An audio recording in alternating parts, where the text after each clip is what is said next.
This year, the Jason Mitchell Group will sell over $4 billion in real estate, making us the #1 real estate team in America. However, real estate is not an overnight success.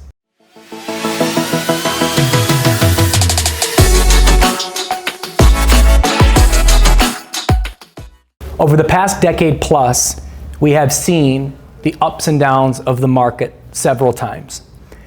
And I wanted to do this video to explain that longevity in this business and longevity in the mortgage business is really what pays. Because the one thing I can tell you that holds true is that when a market shifts, those that continue to put their head down and go to work every single day and bust their hump are the ones that come out on the other side far more powerful than they were before. A lot of agents right now are talking about this market as being the most difficult market that they've ever seen. And the fact is, it's not even close to that.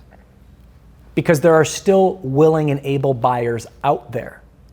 And even though the shock and awe right now is what is putting people on the fence, when the dust settles, people will still be ready to buy. But the beauty part is when we get to a more normalized market like we're getting to right now, we also have sellers that'll be willing to sell. We're gonna have both sides again.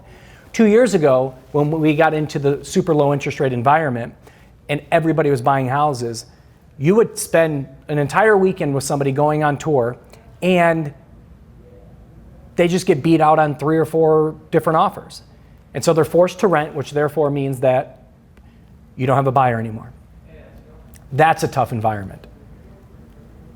The environment we're getting to now is a more normalized environment, a more normalized market. You're gonna see a lot of these pop-up companies too. Companies that said, hey, use my cash to buy your home. Well, guess what? If you don't have ancillary services behind that, like mortgage or other sources behind that, those pop-up companies will be gone. Because at some point, we're not gonna need your cash to buy a home. We're simply gonna make an offer and we're gonna get it like the old days. Not even the old days, the normal days. You're gonna see 3% commissions come back into play. Normalized commissions in markets. Because as homes sit on the market longer, sellers become willing to pay. You're gonna see builders start paying commissions again and full commissions, sometimes even bonuses on commissions. I guarantee you right now, so many builders are losing their backlog pipeline of escrows, meaning the homes that they're building right now that they're closing in the next 2, 3, 4, 5, 6, 7, 8 months, a lot of those buyers may not credit qualify anymore. And so they're gonna lose a lot of those contracts. So now they gotta go back in there, find buyers, which they're still buyers, but now they gotta utilize agents to do so. So you're gonna see a lot more of that. But I wanted to kind of give the history of those that are saying, this is such a difficult market. Let them say that. Let them get out of the business. Less competition, more market share. But over a decade ago, if you all recall, in 2009 and 2010 and a lot of 2011, I don't know about you, but if you were in the business, every home, if you even could show a home, if you had a buyer, was vacant. There were pretty much every home on the market was an REO, bank owned. Every street you drove down had tons of for sale signs on there. Homes that you went into, appliances ripped out, copper ripped out, people sleeping in the houses, homeless people in houses, squatters. We had all these listings on the market sitting for months and months and months. Price reduction after price reduction after price reduction. And we didn't have any buyers. Because we just went through the Great Recession. People couldn't qualify. People didn't have money. People just filed bankruptcy. People just short sold their home. People just foreclosed on their home. So we had basically no buyers, and every home basically was for sale. You want to talk about a hard market? That's a hard market.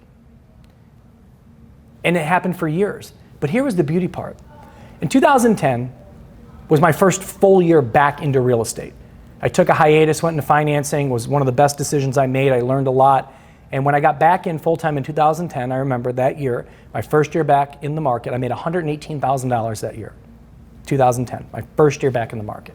And I was happy 2011 rolled around, and the market started to shift where people were getting a little bit more comfortable that it wasn't going to go down even further, but there were still a ton of bank-owned properties. People still didn't have the confidence. But that year, I tripled my income. And I tripled my income that year because I stayed present with the people that I met in 2010 and throughout 2011. I did so many open houses. All I wanted to do was get in front of people because I knew if I could just stay in front of people when they were ready to transact, if I was present, they would utilize me. Because a lot of agents were dropping off. They were getting out of the business. They didn't care about follow-up. And I knew that as the market shifted, if I stayed present, I would have buyers and sellers. And so I did. And in 2012, something very interesting happened. The market decided that we are now comfortable that real estate is not going to collapse. And we started seeing appreciation greater than from 2010 to 11, the market went up. From 11 to 12, it started to go up, but confidence started to rise. And it certainly did even more in 2013. But 2012 was that first year where we kind of felt like, okay, people are comfortable buying again. And that year, I tripled my income from there. It was my first 7-figure year. This was only my 3rd year in the business, and I had a 7-figure year. And it was simply because I stayed present with everybody I met. And that right now is exactly what you have to do. Every buyer that you've been working with over the past couple years that have been pushed around in the market, people that you couldn't put into homes, people that you know that ended up renting, people that were scared that the market was going to collapse, which it didn't, people that we couldn't put into houses, you got to get in front of those people. But now you also got to get in front of your past clients for the sell side, because a lot of people are looking to possibly sell their home. They've made a lot of money, they're okay with it. So now you have both sides, sellers and buyers. And if you stay present, you are going to come out of the, and by the way, we're not in a crash environment. Real estate is not going to crash. I don't care who you hear it from. I don't care the doom and gloom on TV. It's not happening. There's not enough inventory. There's not enough supply. And for the record, rates are still in the 5s. So let's not act like rates went to 9% or something crazy.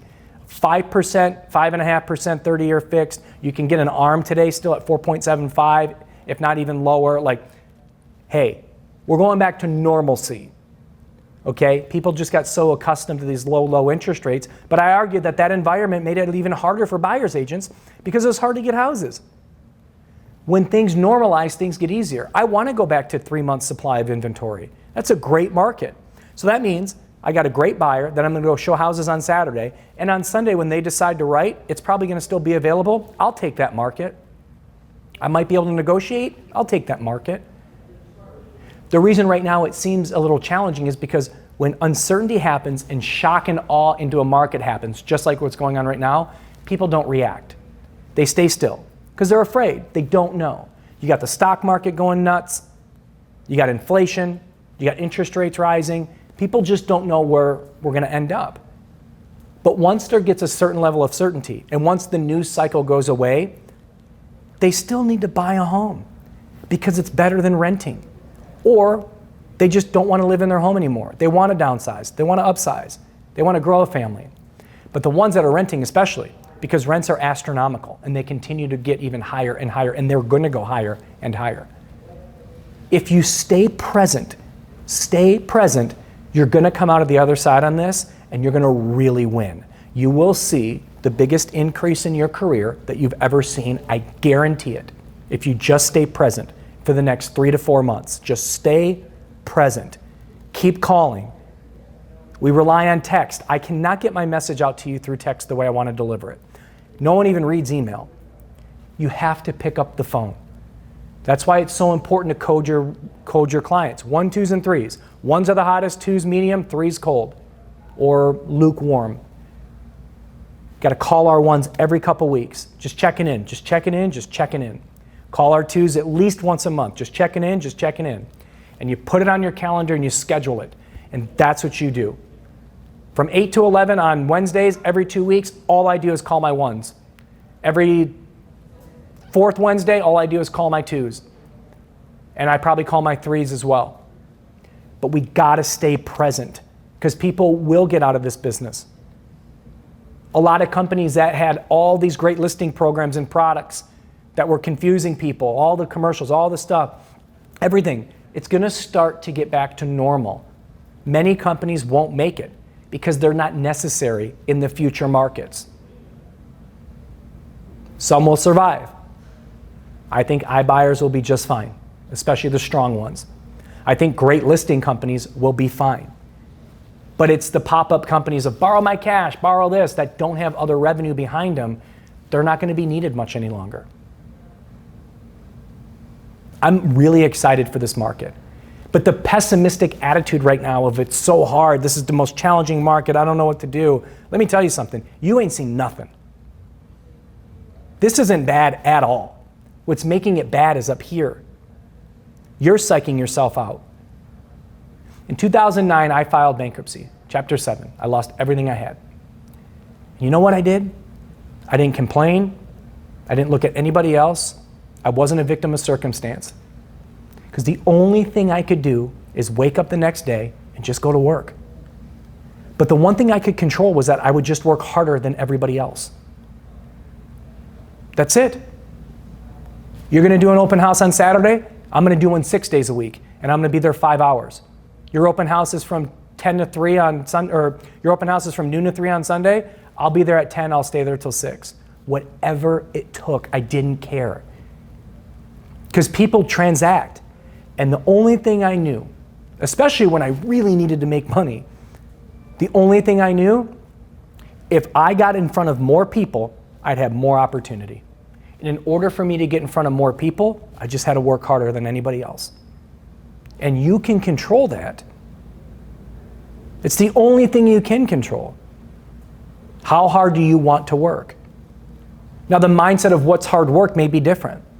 Maybe working 35, 40 hours a week to you is hard work. To me, it's not. And to a lot of other people, it's not. But it's those that say, you know what? If I outwork these people in this market, when it turns a little bit, and what, it doesn't even need to turn a lot right now. All it needs to happen is the market just needs to settle down a bit. And when it happens, because you were present, because you got in front of more people, because you outworked your competition, you're going to crush.